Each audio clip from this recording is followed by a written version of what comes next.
Vamos a aplicar un poquito la fisiología a los desórdenes que pueden aparecer y vamos a pensar simplemente fisiológicamente qué es lo que va a pasar con las hormonas si falla alguno de estos escalones de los ejes.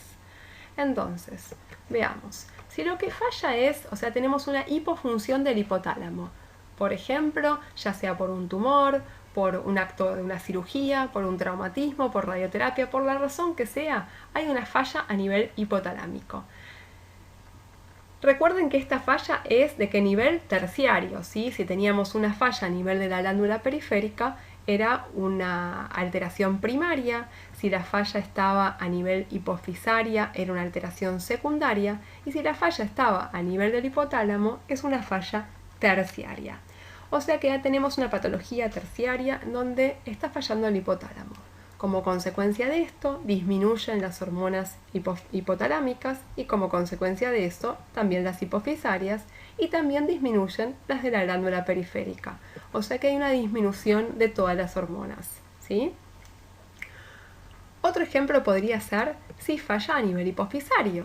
Si la falla se produce a nivel hipofisario, vamos a tener un descenso de la hormona hipofisaria, un descenso de la hormona de la glándula periférica, pero al disminuir el feedback negativo que ejercen estas hormonas, tanto la hipofisaria como principalmente la hormona periférica sobre el hipotálamo, la hormona hipotalámica, el factor, va a estar elevado. Por último, si tenemos una patología primaria en donde falla la glándula periférica, por ejemplo, un hipotiroidismo primario, ¿sí? Que la causa más frecuente del hipotiroidismo es el primario, o sea, es que falle la tiroides y no la hipófisis o el hipotálamo, ¿sí? Entonces, si falla la tiroides en este caso, como ejemplo, van a estar disminuidas las hormonas tiroideas, o sea, van a estar disminuidas las hormonas periféricas.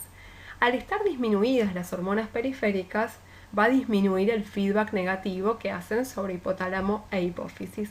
Entonces van a aumentar las hormonas hipotalámicas e hipofisarias. O sea que en el caso que les venía diciendo de la tiroides, va a haber un hipotiroidismo con T4 y T3 bajas y la TRH y la TSH van a estar elevadas. ¿Qué pasa si hay una hiperfunción? Es decir, un exceso del funcionamiento de alguno de estos escalones. No mencionamos la alteración terciaria porque no se ve en la práctica clínica. Vamos a ver en el caso de que funcione en exceso la hipófisis, o sea, de que haya, por ejemplo, un tumor que esté produciendo un exceso de alguna de las hormonas.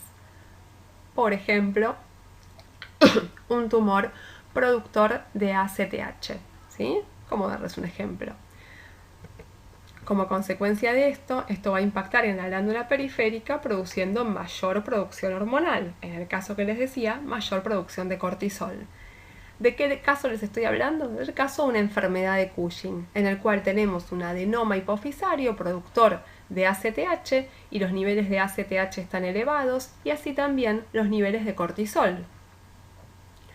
Como consecuencia de este exceso en los niveles de cortisol, va a haber un aumento del feedback negativo y los niveles de CRH, o sea, del factor hipotalámico, van a estar disminuidos. Yo les estoy dando algún ejemplo de cada uno, pero esto van a ver que se puede volcar a cualquiera de los ejes que vamos viendo. Eso lo van a ir viendo en cada clase en particular. Pero es importante entender este esquema porque pensando de esta forma nos va a resultar mucho más fácil entender todas las otras clases. Vamos al otro ejemplo en el cual lo que funciona en exceso en este caso es la glándula periférica. O sea, tenemos una hiperfunción primaria. El problema está en la glándula periférica. Un ejemplo típico de esto sería la enfermedad de Graves, ¿sí? Eso ustedes seguramente no lo conocen todavía, pero es una hiperfunción de la glándula tiroides. O sea, por una causa X, que en este caso les adelanto, pero lo van a ver en la clase de tiroides seguramente, igual es algo patológico, hay anticuerpos que estimulan a la tiroides a funcionar de más. O sea, la tiroides está funcionando en exceso. Como consecuencia de eso, se libera mayor cantidad de hormonas a la sangre, de las hormonas periféricas, en este caso T4 y T3.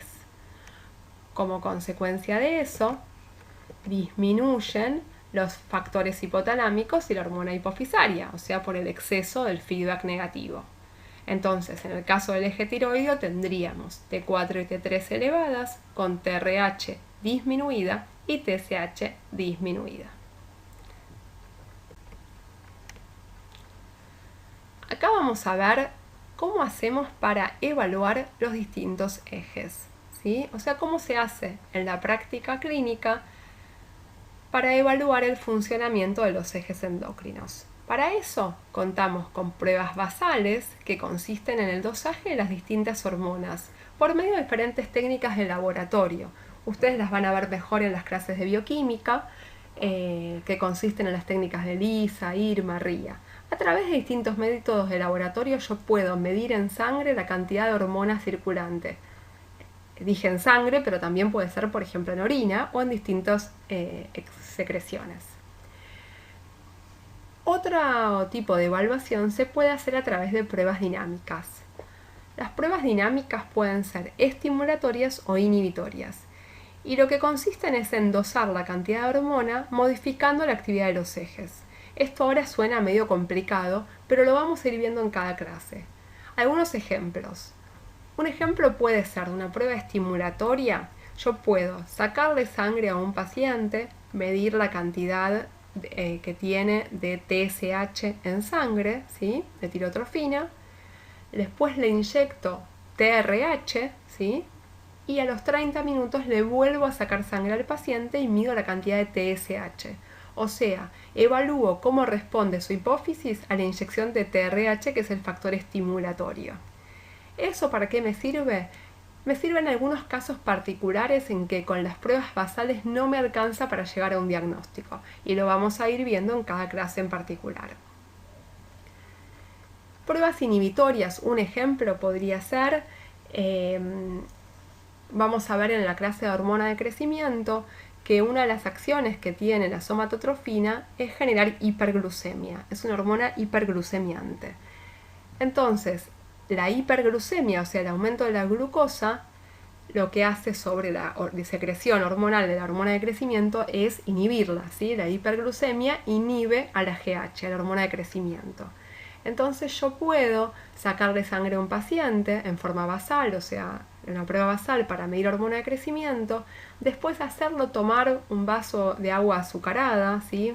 Que es lo mismo que se hace en la prueba de tolerancia oral a la glucosa, que la vamos a ver en la clase de diabetes. Y al darle este estímulo glucosado con mucha cantidad de glucosa, lo que espero es que la cantidad de hormona de crecimiento baje. O sea que le mido sangre después de 30 minutos, de 60 minutos, etc. Y veo cómo se modifica la cantidad de hormona de crecimiento, que debería bajar en un paciente sano. ¿Sí? Pero tal vez en un paciente que tiene un tumor productor de hormona de crecimiento, los niveles no van a bajar, ¿sí? Para esto me sirven las pruebas dinámicas. Igual no se preocupen si ahora no las entienden por completo, porque las vamos a ir aplicando en cada clase.